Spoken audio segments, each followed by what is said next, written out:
see construction of synchronous machine, it consists of mainly two parts, stator and rotor. So stator, as shown in diagram, it is made up of thin laminations of highly permeable steel to reduce core losses, and stator is known as armature for synchronous machine. This inner periphery of stator carries slots which provide house for armature windings. So armature windings are placed in these slots symmetrically to form balanced polyphase winding. A number of slots in stator is always an integer value, and based on the windings the stator can be designed for 2-pole, 4-pole likewise. So this is what stator. Coming to rotor, so there are two type of rotor. One is salient pole rotor and second is non-salient pole rotor. So this diagram shows salient pole rotor. The salient pole rotor is the rotor in which poles are projected out. Here poles are projected out like this, and these poles are excited by field winding through DC supply. So DC supply is given from here and through brushes. These two are slip rings. So wiring is done in such a way, you can see by direction of current, by thumb rule, right hand thumb rule at this particular point. Curl finger is showing current direction here and thumb shows north pole, and same current is coming here, and now current direction is upward like this. So curl finger shows current direction, thumb shows north pole. So there will be north pole, obviously it will be south pole. And in same manner here also you can see current direction is this.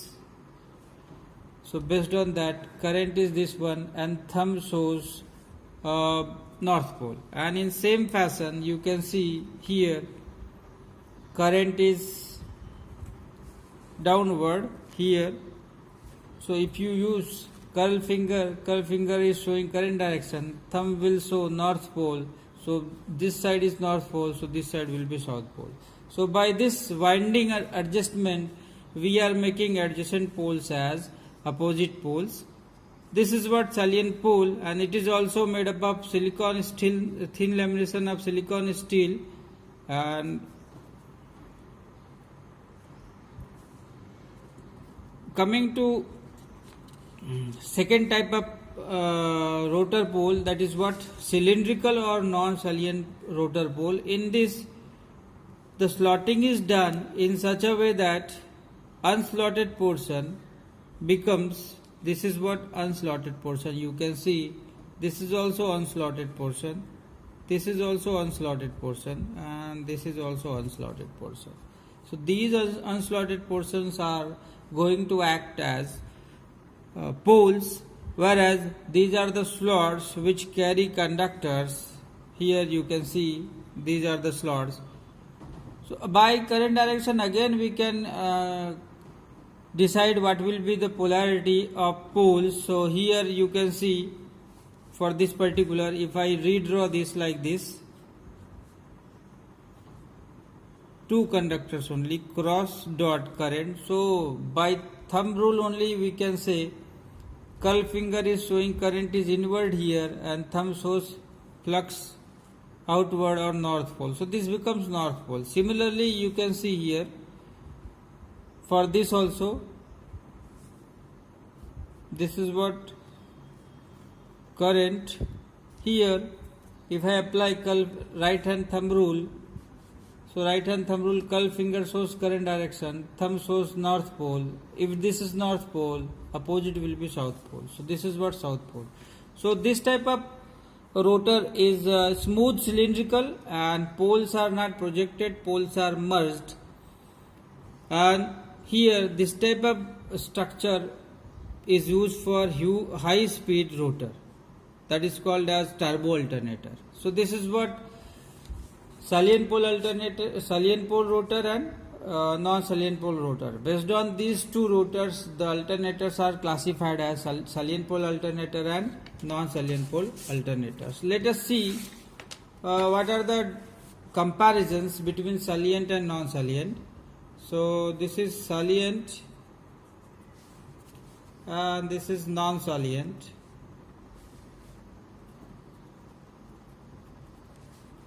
Pole rotor or alternator.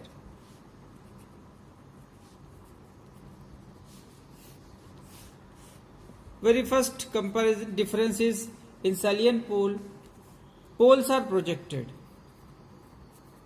Poles are projected.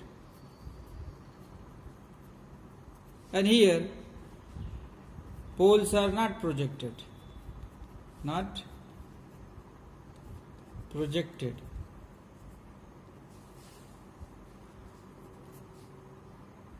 Here, as we see, diameter due to this projected pole is larger than this pole. So diameter for this particular rotor will be more, and for this it will be less. So larger diameter. Larger diameter.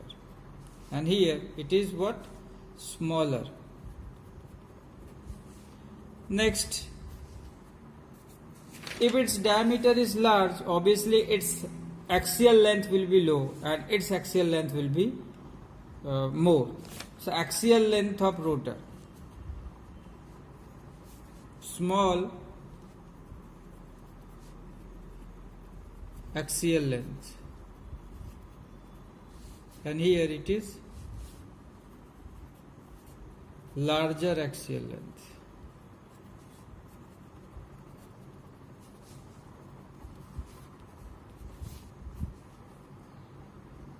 So as diameter is large, axial length is low, and due to large diameter, you can't rotate it at high speed. So low speed rotor. It is what?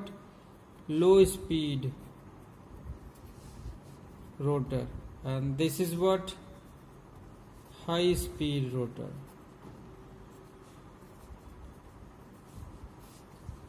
Then next, as it is low speed rotor, prime mover used will be what? Water turbine. Prime mover, water turbine. And here prime mover will be steam turbine. Steam turbine. Next, we are seeing that these are the rotors. So if I put here stator, this will be stator.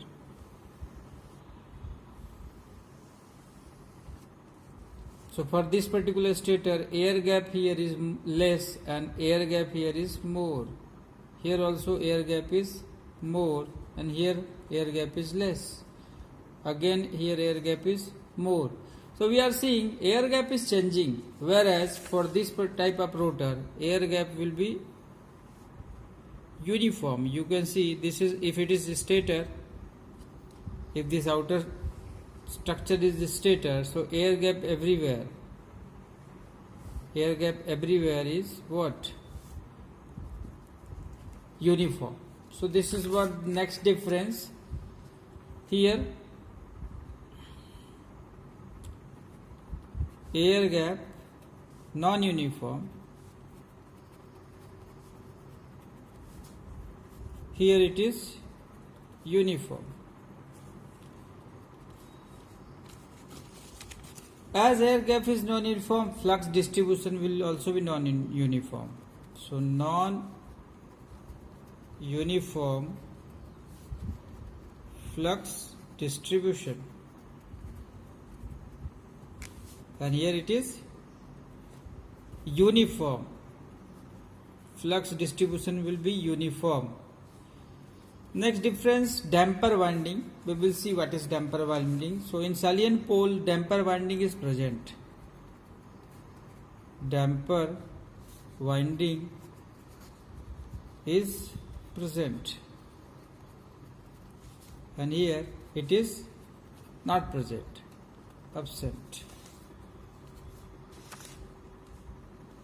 You can see that if I rotate this rotor, aerodynamic resistance will be more due to this projected pole, and here aerodynamic resistance will be less.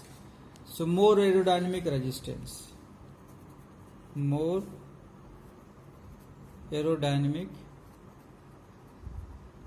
resistance, and here it is less. So this is all about construction and comparison between salient and non-salient pole, rotor and machine also.